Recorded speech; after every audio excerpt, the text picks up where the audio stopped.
when anybody begins to explore God, he has entered a realm of knowledge called theism. And we said there are two dimensions to theism. The first dimension to theism is a belief system that does not believe in the existence of God. And then the second aspect of theism is a belief system about God that believes in his existence. So there are people in this world that are non-theistic. That means they don't believe in the existence of God. And there are people in this world that are theistic. That means they believe in the existence of God. In order to give better clarity, we decided to categorize them into basic aspects of this belief system. And so for the non-theistic people, we said there are four major non-theistic views. Number one, we said atheism. And those who practice atheism are called atheists. What is this belief system? They don't believe God exists at all. And so as far as they are concerned, they are their own God. Anything they want to do is what they will do. There's no consequence about it.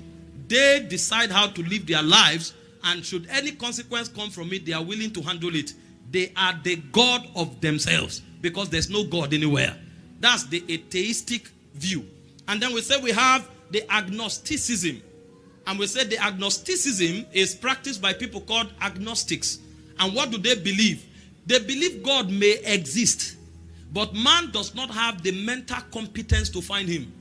And so if God exists and we cannot find God, it's better to just sustain a willful ignorance. So the agnostic is not arguing that God does not exist, but as far as he's concerned, even if he does, you can't know him. So let's just enjoy our ignorance and go away. So for the agnostic, his willful ignorance is his God. And then we say we have the pragmaticism, or those who are called pragmatists. And what is this belief system? They believe that what you can see and touch is what is. Forget the idea of God. If you cannot verify it scientifically, if you cannot verify it factually, forget any other thing you are doing. Everything you are doing as far as they are concerned is mysticism. So they deal with life as they see it. And so what they see and touch is their God. So as far as they are concerned, there's no God anywhere. The earth is about facts. The earth is about reality. What you know, see and touch as far as your senses are concerned. And then we have those that we call existentialisms. And the existentialism type of belief is a belief that sustains a faith kind of operation that the world is purposeless. So just enjoy yourself. Anything you do that brings enjoyment, just do it while it lasts. That is what life is about. So life is about enjoying yourself and having fun. So every other holiday, they are looking for one of the places where there is a world wonder to go and enjoy themselves. So holiday in January, they are in Dubai. Holiday in February, they are in Tokyo. Holiday in March, they are in Bahamas. As far as they are concerned, life is pleasure. Enjoy, enjoy. Today you are here, tomorrow you are no more, and life is over. There's nothing like God as far as they are concerned. So these are some of the major non-theistic views. And then we said, when you are dealing with the theistic views, there are also about 4 major theistic views. And we began to look at them. 5 of them actually. I said number 1 is pantheism. And I said pantheism believe there is God. But in pantheistic view, they believe everything is God and God is everything. So long as you are interacting with something, that thing holds a meaning. And because it holds a meaning, it is God unto itself. And that view is erroneous because everything is not God.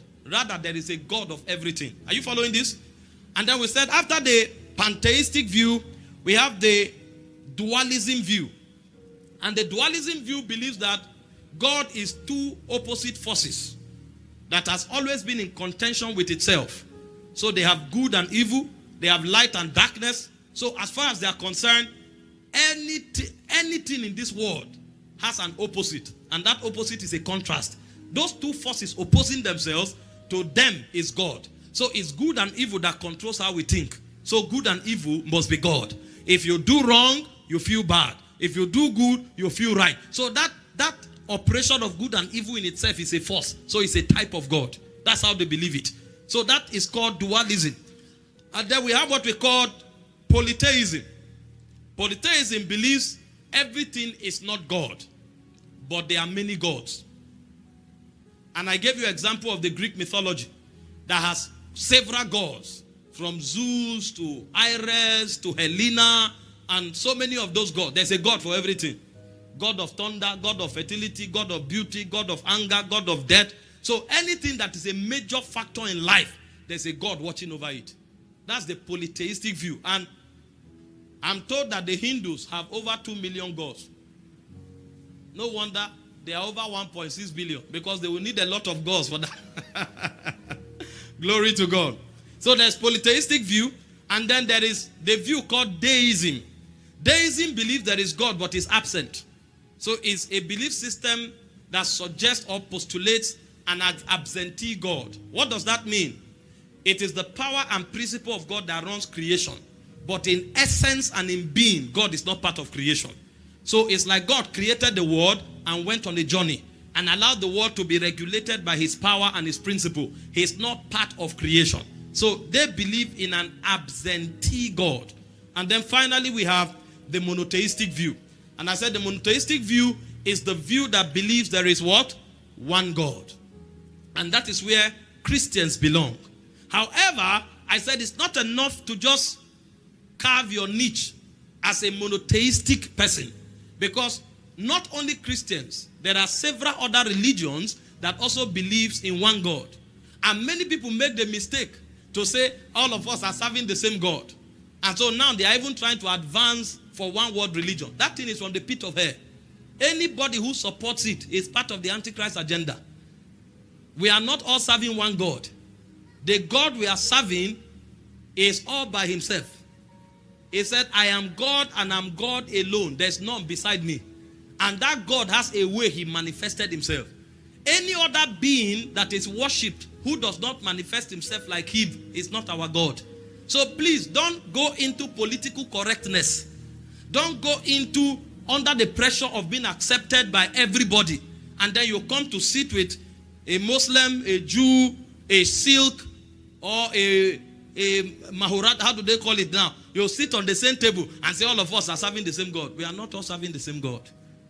The God we serve is one God, but he has character.